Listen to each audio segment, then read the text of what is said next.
Good afternoon and happy Easter, grand resurrection morning, resurrection for all of us. We've just had the opportunity to hear from the Holy Patriarch of the Shrines of the Black Madonna, Jaramogi Kimathi Demostheny Nelson.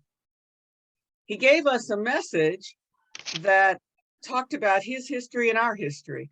As you know, joining us today, we have Reverend Sandra Aquila Jackson, who's coming to us from the heartland of America, amen, from Topeka, Kansas. Most of us try to figure out what are Black people in Topeka, but it was a part of that movement after the end of enslavement, where people moved and where her family moved as one of the early families who was escaping what they knew was going to be the new Jim Crow. Joining us also is Reverend Olatunji, a historian, a dad, a granddad, and a grandbrother. Additionally, we are joined by Sister Ifetayo Karamoko, who teaches the children and raises the children. So we're here today on Easter Sunday. And one of the good things that we heard today was about how we all face adversity. They don't necessarily hang us high and spread us wide, but we all have things that cause us to need to be resurrected and to have an attitude adjustment that says, I'm just planted. So, I don't know. I want to go to the heartland. I want to go to the Midwest. Come on, Topeka, tell us what it means to you to think about being planted and not buried. Well, thank you, Reverend Taliba. It is indeed a blessing beyond what I think words could fully describe about how I feel this morning. And my contemplation through this whole Holy Week, in particular, it was considering the journey that Jesus took from the triumphal entry and Palm Sunday through the 7 last words, which my mother and I participated in or watched on Friday, through today. And through our church's history, I've been a member for almost 40 years now. I understood resurrection being something that was constant and was more focused on our lives now, present, versus just totally focused on something that happened 2,000 years ago. But what I didn't really consider, and I so appreciate Jaramogi Menelik Kimathi pointing out, was this whole idea of the resurrection, the idea of being planted. What seems to be something that's a burying is really, it can be a planting if we understand the power that is the God that is in us and all around us.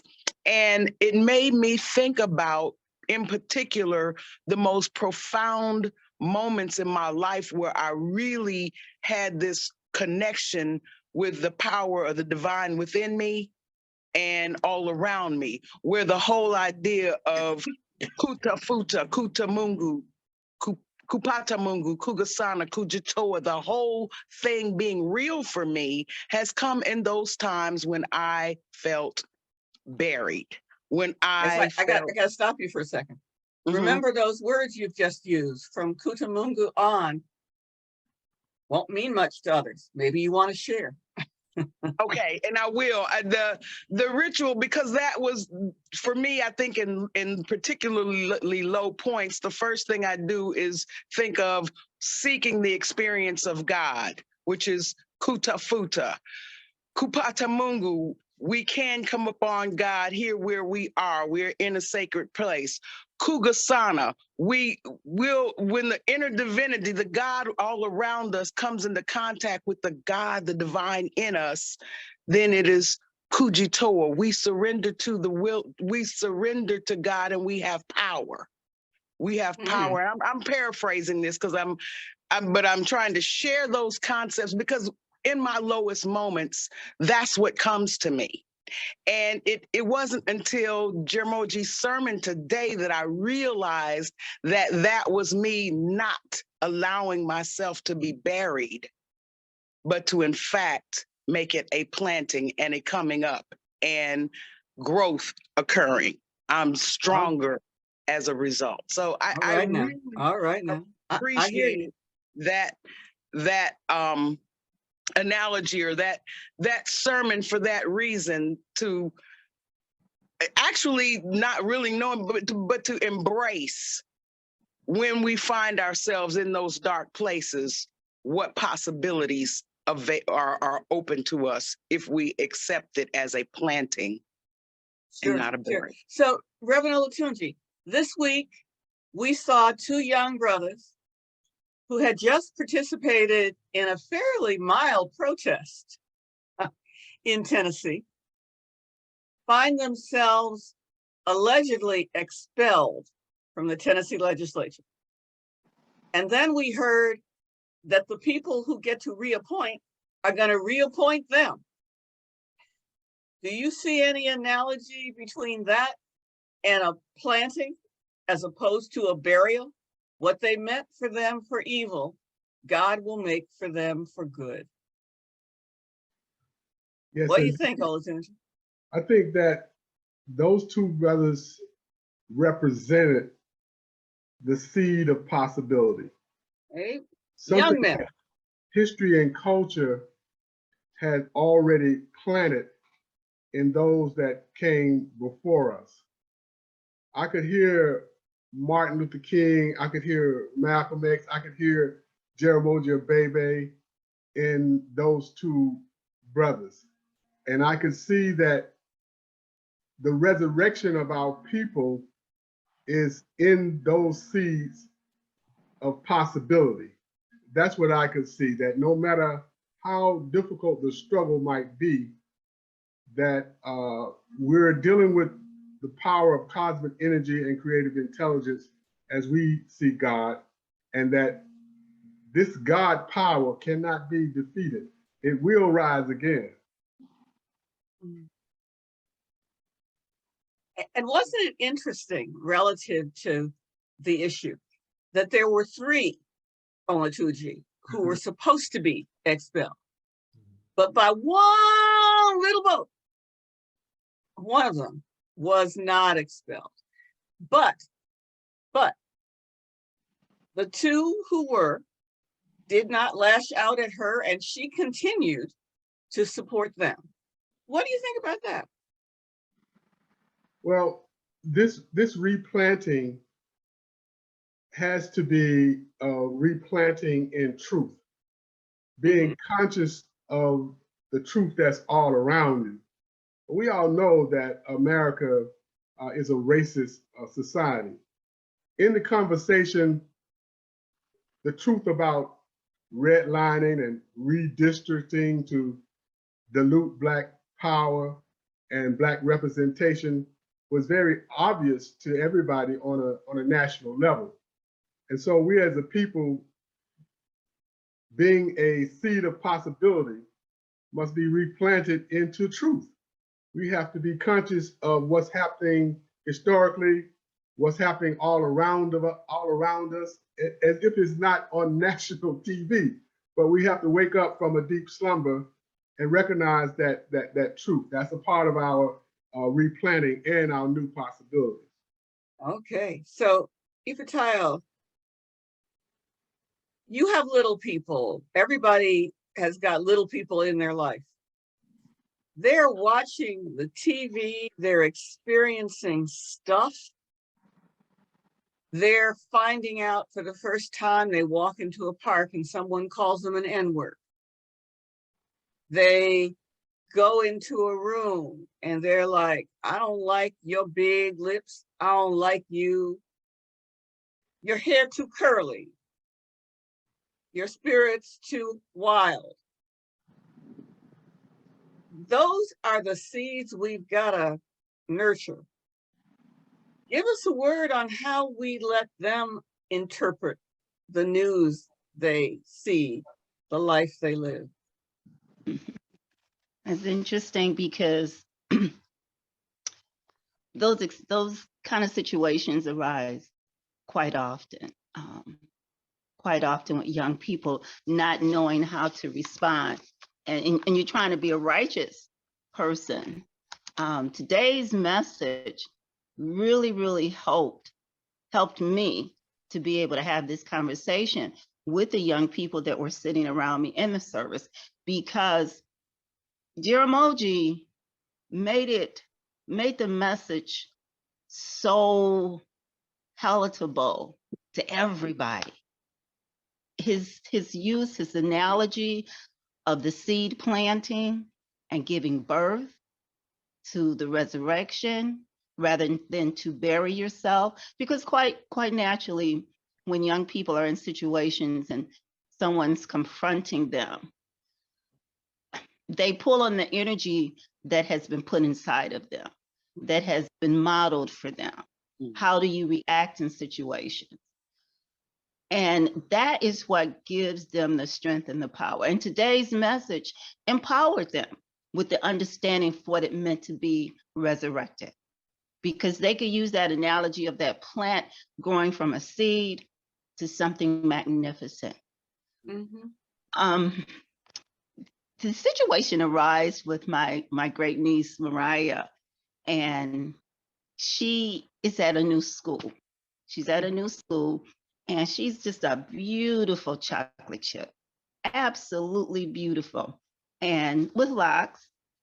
And she came home one day and she said, "Auntie, they want me to change my hair."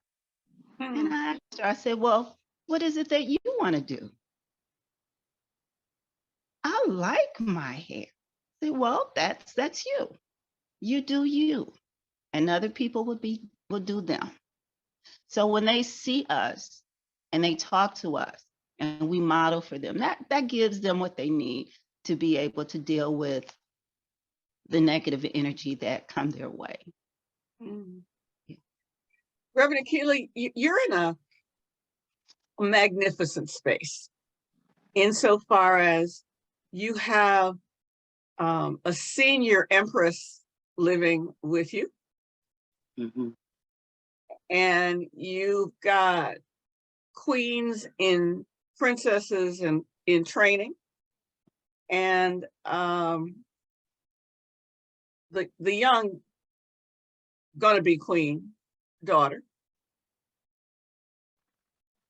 I'm thinking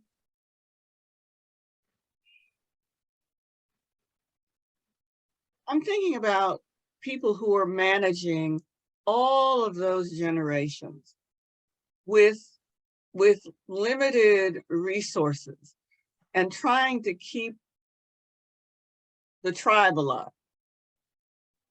What does this message say to us about that continuum?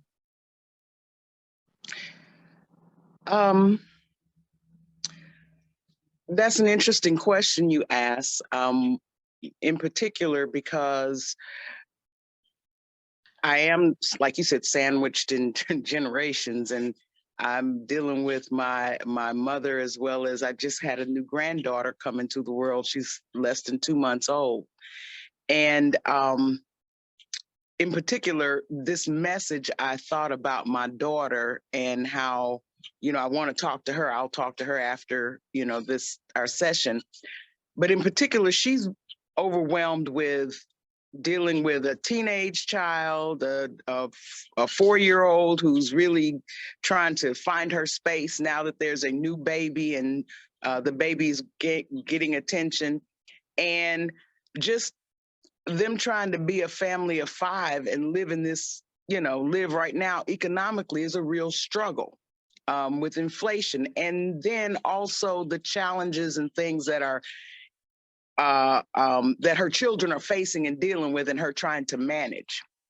And often she feels overwhelmed.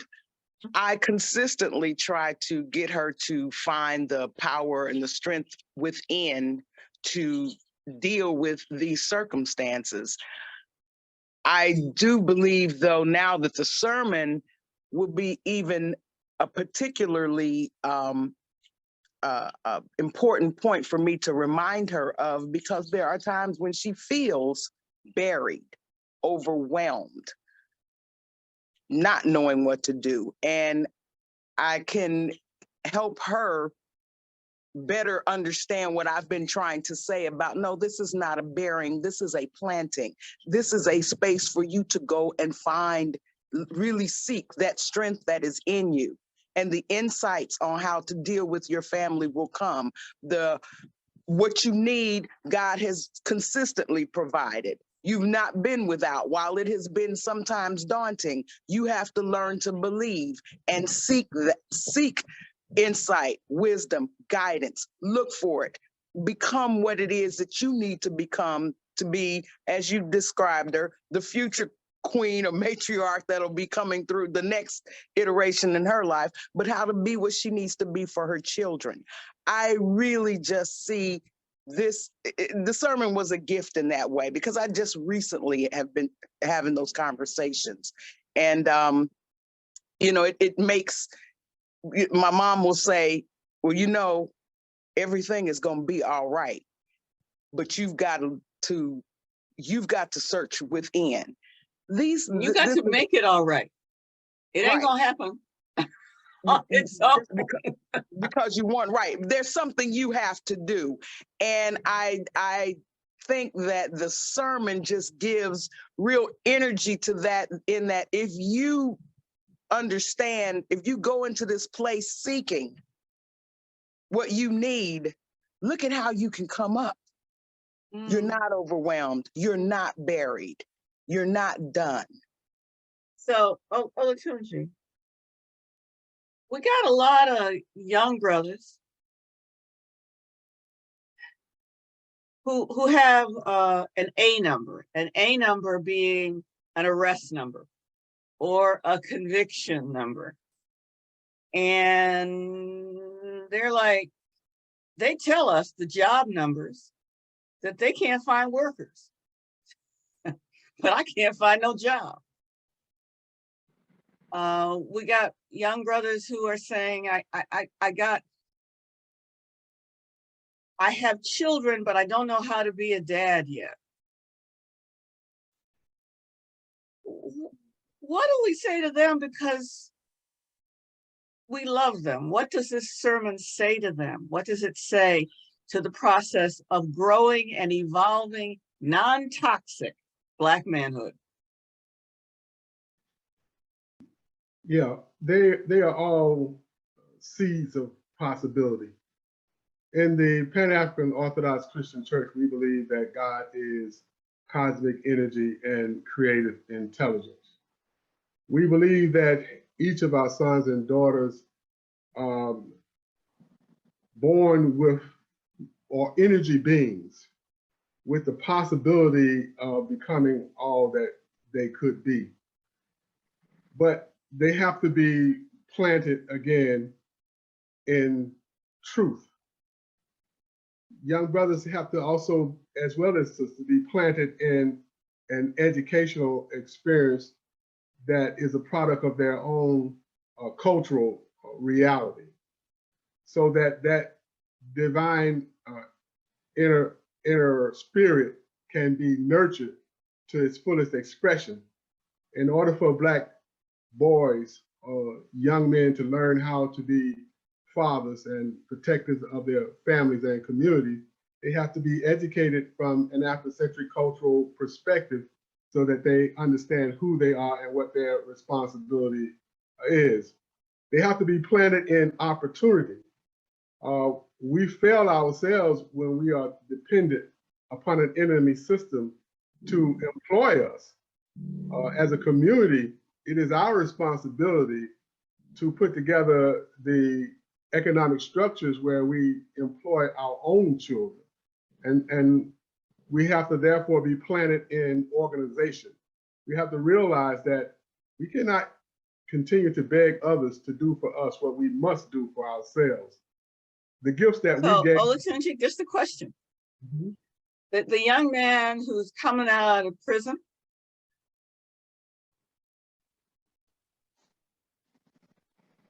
Does he have to be employed by anybody, or does he just have to find a mentor and figure out how exactly do I fix plumbing? What do I do to make sure that people's heat works? Can he not join with others under Kujichagulia, self-determination, Ujima, create his own economic space if he can connect with other brothers like, I don't know, you?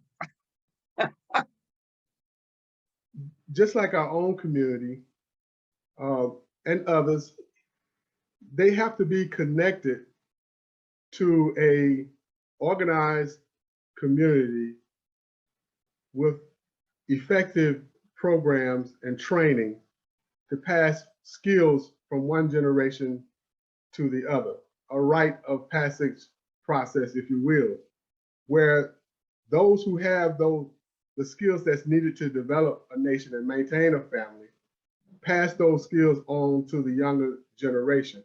And so that we focus more so on self-employment or entrepreneurialism or the ability to take care of ourselves than waiting on others to do that for us. But it all goes back to being planted with the proper truth, education, opportunity, and organization. And so that's what we must do for our young people. Reverend Akila, when you joined the church, you were like basically 12. 21. Yeah. 21. And you were, as I recall, a young woman in the military service in the reserves. You were trying to figure out what to do. And now we see you with an MBA and a number of other skills. What helped you understand that you could do more and give more?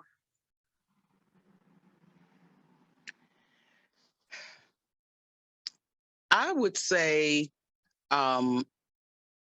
being a part of the Pan-African Orthodox Christian Church so young really helped me to see greater possibilities for myself, but it was because of how it related or connected to what I believed was God's call for me, and that is the mission of the church. I think that Reverend Olatunji says something particularly salient in that it is very important that we educate our youth in who they are, our culture. We take them as young as we can and start to nurture them and teach them our values and those things that empower us as a people. The things that allowed me to grow even as a young woman to realize possibilities that, quite frankly, I was very insecure and did not perceive of myself as capable of what I've been able to achieve. But it has been through the church and belonging to an institution, understanding the power of an institution and trying to figure out, how do I fit in that? How do I support that? And others also guiding me in where my strengths are and how to develop and where I need to develop. It's all because of being a part of that communal structure. And I think that that is something that is important for our youth, especially since there's an attack on our culture, I believe, and even just trying to talk about in a very honest way our history. I also believe it's very important from the standpoint that there are other distractions. Our children can get distracted in terms of everybody wanting to be the NBA player or the rapper or get rich quick, and not understanding how empowering, how they can be empowered by just understanding the power of community and the power of building institutions for our community. These are things that they would learn. I hear you. I hear you. Ipatayo, if you were going to try to explain to a kid, what's the difference between an institution and a space or a place? What's the difference between an institution and a space or a place? Well, a place or a space is just that. An institution would be all different components that would go into building a tangible space or a place. And sustainable. Yes. So it would be other things that are put in place, such as our church, the Shrines of the Black Madonna, Pan-African Orthodox Christian Church. When I think about the magnitude of our tentacles, the institutions, the cultural centers, the farming, I actually see us as the nutrients in the soil. Jaramogi in his message spoke about, the opportunity, planting a seed. Well, a seed, you can plant it, you can give it the water. But if the nutrients in the soil are not strong, oftentimes farmers have to amend the soil.